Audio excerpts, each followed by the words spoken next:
Oh. Come on!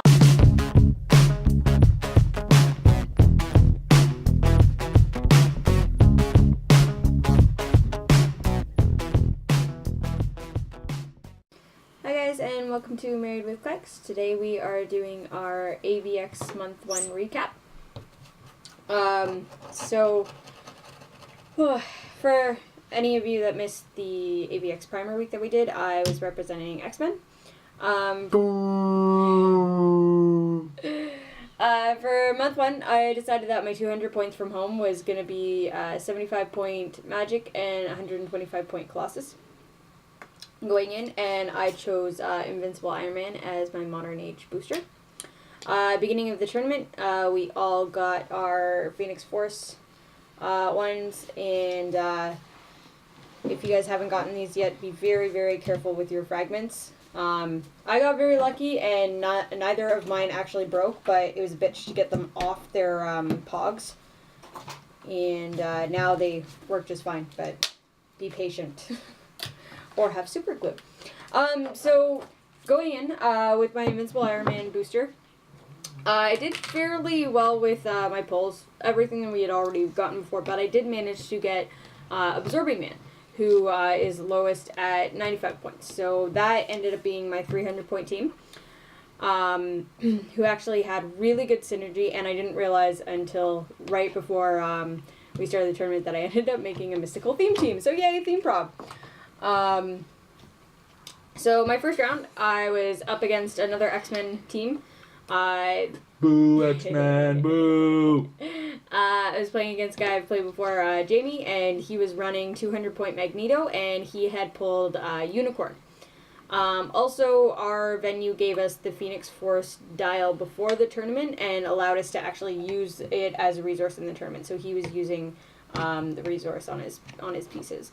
It's not exactly huge game breaking. It's nothing like the Book of Skulls, where if you weren't playing it, you weren't winning. So I chose the maps for this one were Savage Land and the Wundagore Mountain, and I chose the Wundagore Mountain, which actually is very interesting to play on because it's triple elevation to get to the peak of the mountain. And so it's you have to be very strategic and careful where you're placing your figures.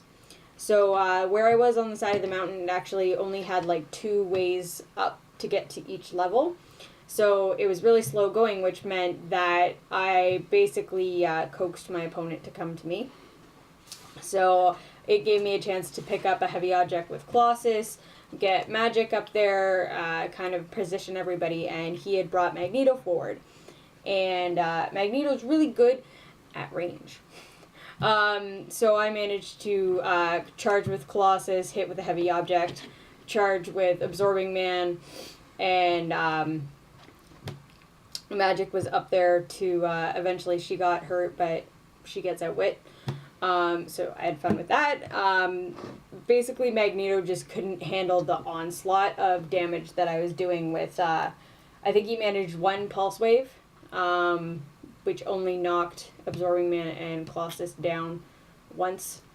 But then that puts Colossus on his Sidestep, Invincible, and Empower. So then he was giving more damage to Absorbing Man, and Absorbing Man has a white defense power that allows him to copy whatever defense power of a character adjacent to him. So now Absorbing Man has Invincible. So my team ended up being really hard to hit, or at least do damage to, and with a huge output for damage. So Magneto just dropped, and then it was just a matter of trying to get Unicorn down, which took a little bit of time, but eventually he dropped as well.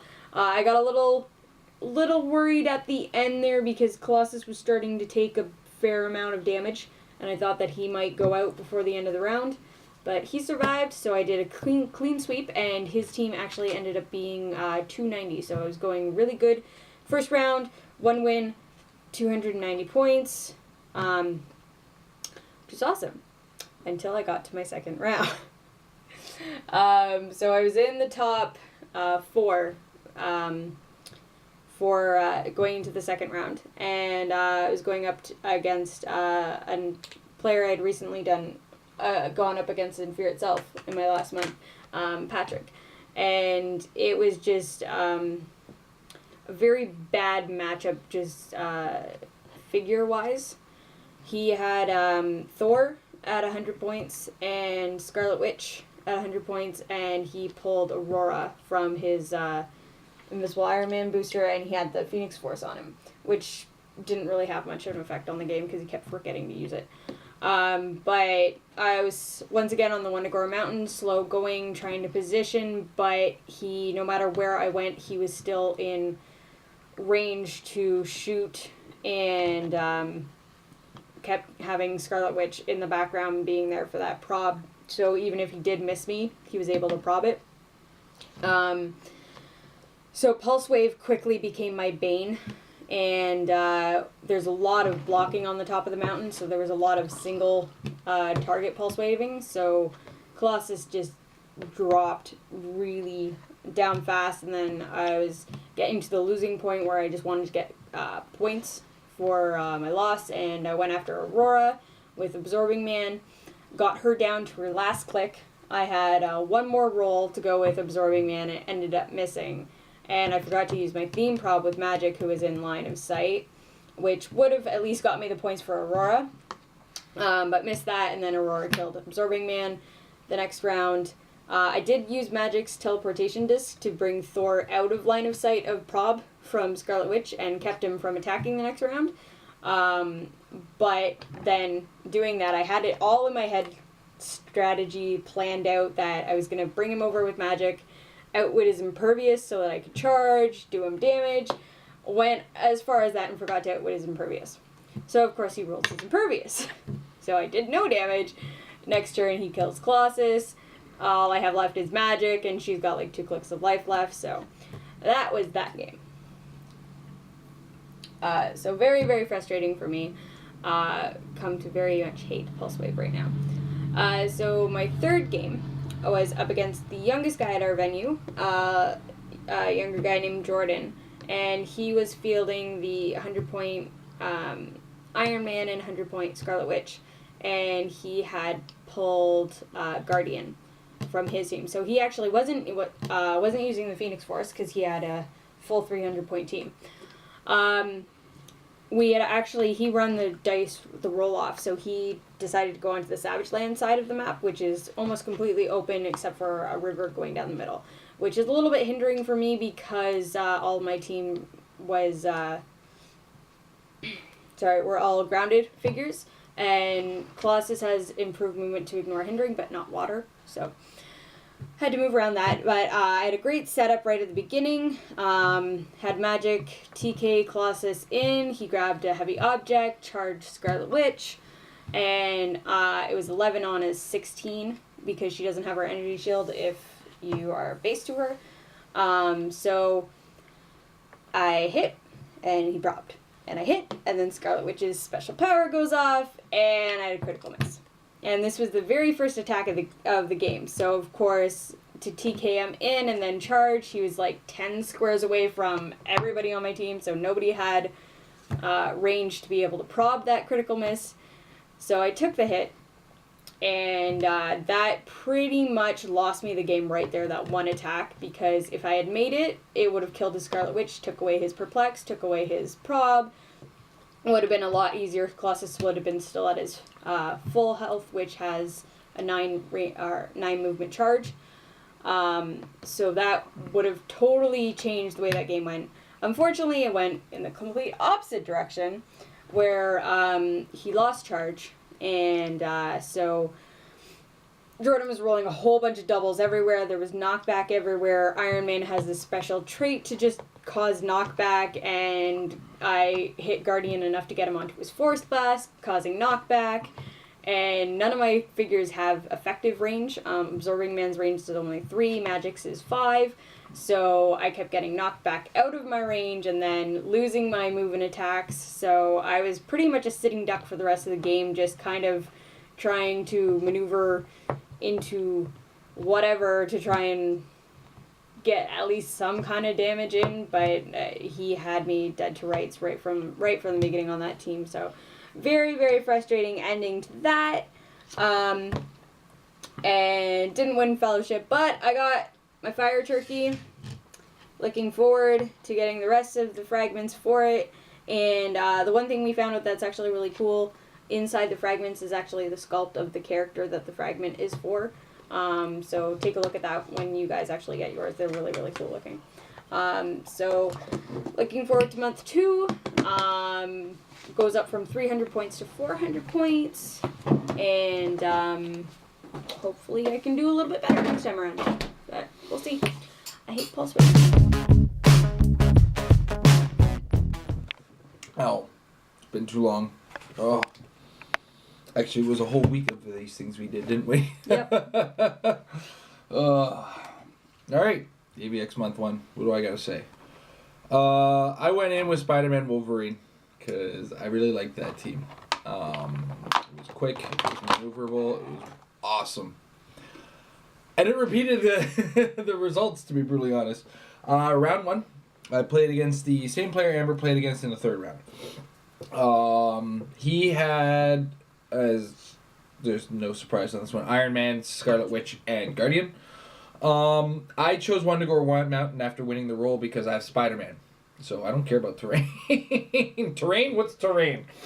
And Spider-Man was pretty much carrying my entire team. My team consisted... I pulled the Spider-Man pack.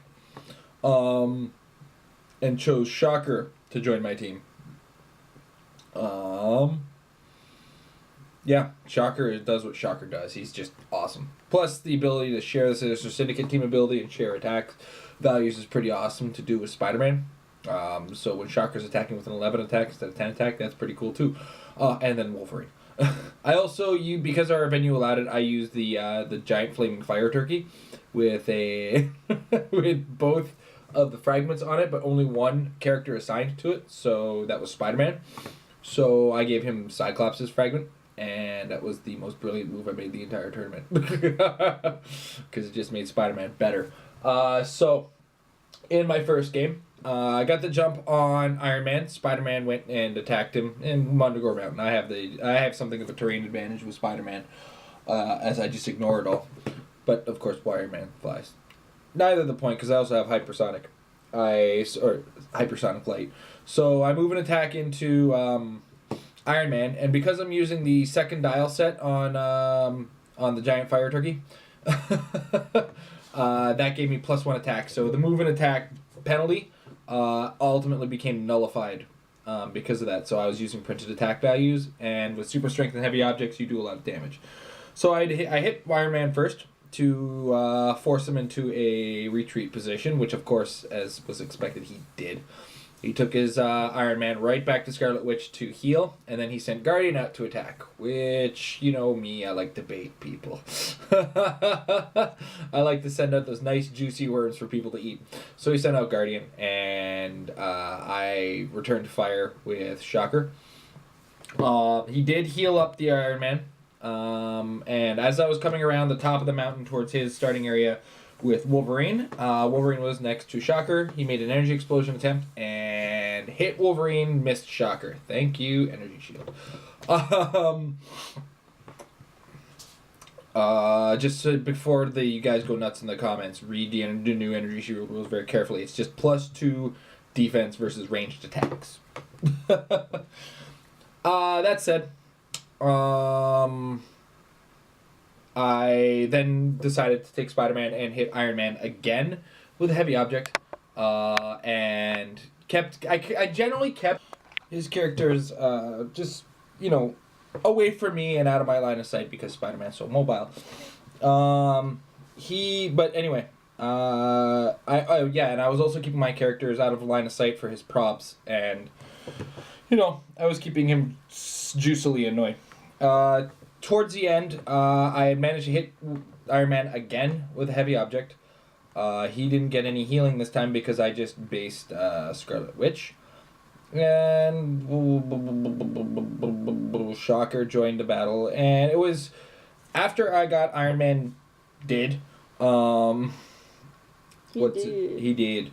It was just a matter of the time-consuming matter of killing Scarlet Witch, which takes forever sometimes. But once I got like 1 or 2 hits on her, it was my game after that. So that said, I came out of that one with a full 300 points going into the second round. The second round I played against a familiar friend of ours, Aiden, and it was probably the most intense game of Heroclix I've ever been privy to. His team was Emma Frost, the Dark Phoenix from the Marvel 10th Anniversary, played at 100 points. Also, Emma Frost at 100 points. And Northstar, the fabulous man himself. This got a little scary very early on because he got a jump on my Shocker, and I did get the lead attack on the Dark Phoenix, but he was unfortunately my Spider-Man was in a position to eat a Pulse Wave in the face. So I had to get Wolverine in range of the Pulse Wave as well, so that the Pulse Wave was only dealing 1 damage instead of full damage. So when Spider-Man hit for 5, 3 clicks went down, and I pretty much focused my fire on the Dark Phoenix for the most part. Actually, for the whole part. Got Dark Phoenix down that last click. I lost Shocker in the midst of that. Northstar was doing what Northstar does and hypersonicking around, so it was a mobility war, to be brutally honest. And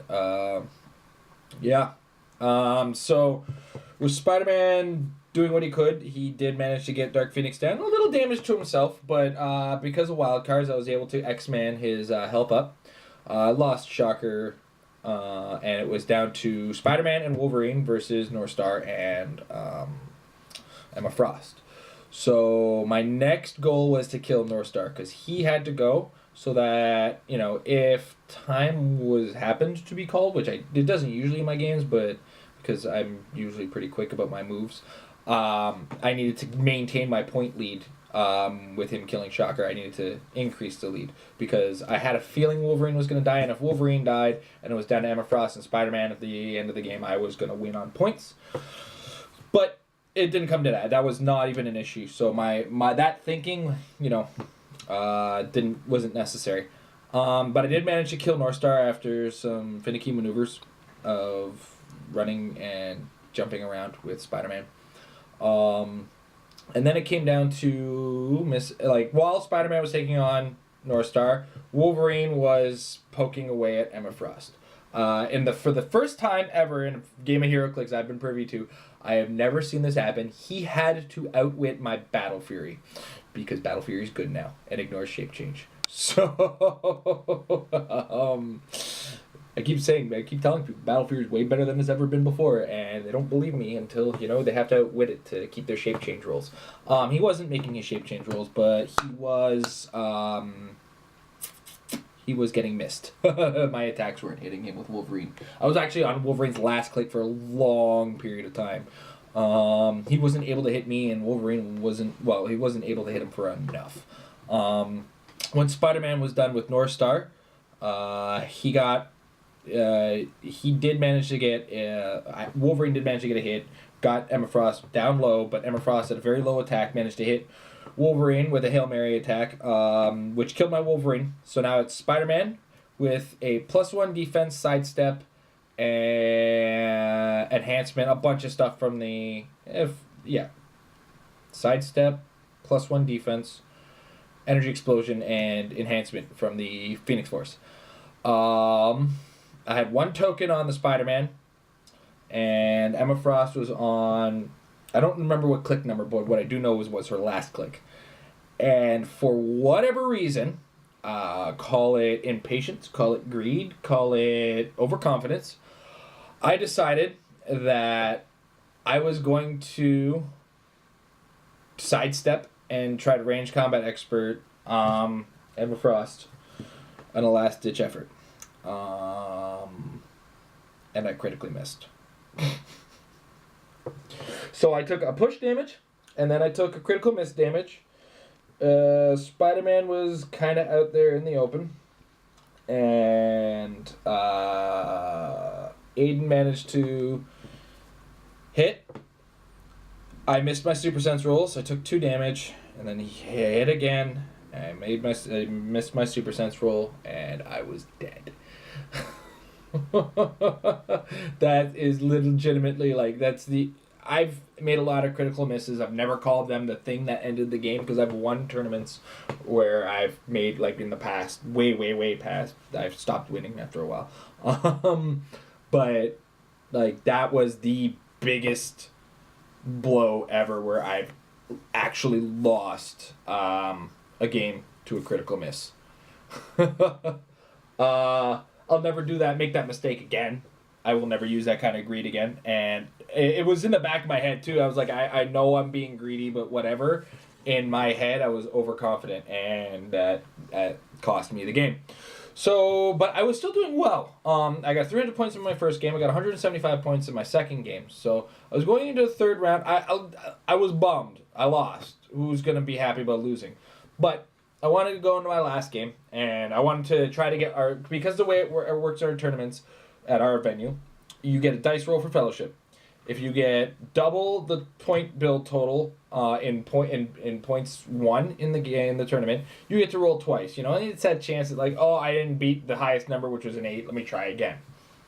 So I needed to do that. But my opponent was playing Thor and Centurion.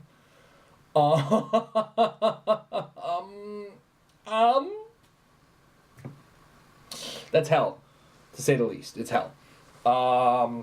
So basically my only chance of getting my second dice roll would have been, because I needed 125 points more, I needed to kill the Thor. So going into this game, of course Thor has that range advantage, which is a gigantic pain in the keister. So I managed to use my Shocker and Wolverine as bait. He made the attack against them, but he missed Shocker, hit Wolverine for a lot of damage. Okay. I'm gonna be brutally honest. Playing him at 75 points, I didn't expect him to live through a lot of the games. And you know what? Wolverine did very well for what he is. I will never downplay how awesome that Wolverine is at 75 points. He's all right at 175. You got to use MMO thinking for Wolverine, and remember that Wolverine is your tank when you put him on your team.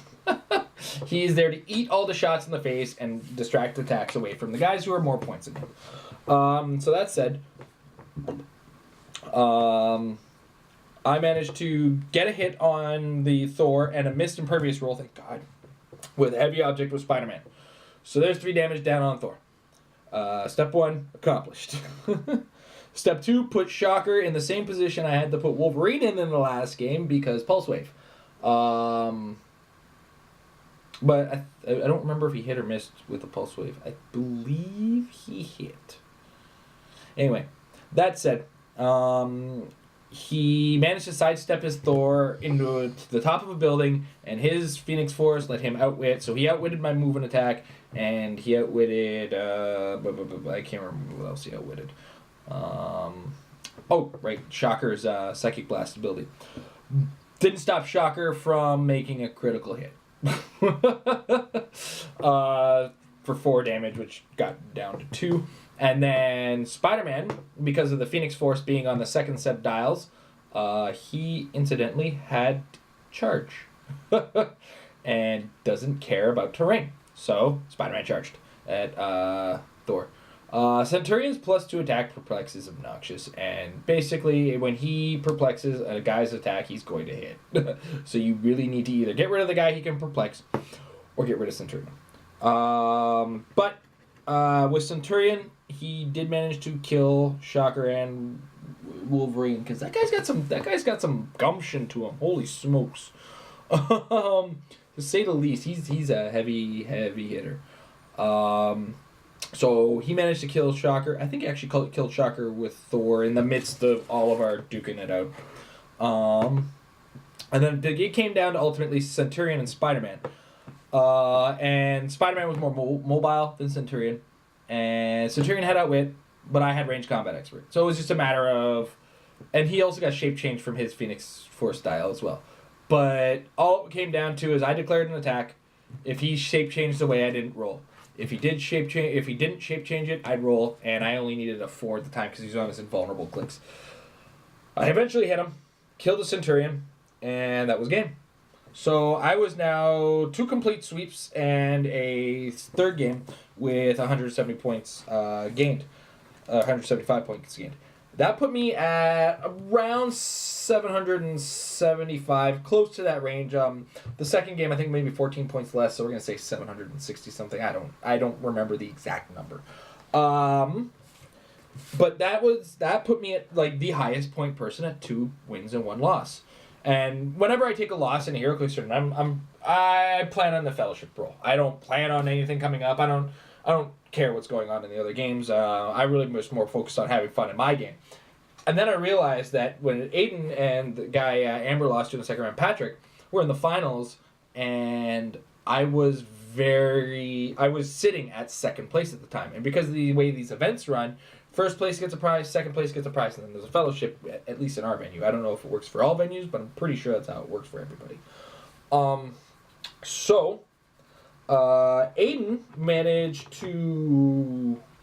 Patrick managed to win the tournament.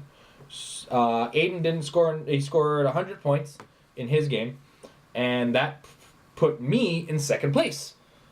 So I am the proud new owner of an AvX cable. Much to my surprise, I didn't have to roll the fellowship or anything. So I was really excited to get that. All in all, would I have changed anything I did? Nope. Except, I changed one move I made the entire tournament. Would I change my team? Not a chance. The Spider-Man is, I think, the most underestimated figure in this set right now. I mean, a lot of figures look good on paper. Spider-Man looks good on the board. His mobility and his strength, super strength, and his high, his 3 damage with super strength is nothing to complain about. And, on his first click at the 125 point level, he's got 2 rollouts in the fact that he's got the 5 or 6 shape change, and then he's got the 4, 5, or 6 at range super senses. You're in close combat, he's got a 19 defense with a rollout for shape change. He's very hard to look at for a dial. He's very hard to take when he's on the board. So that said, we're going to next month in the 400 point range. I want to try to use Spider-Man again, but I haven't decided on a build for it.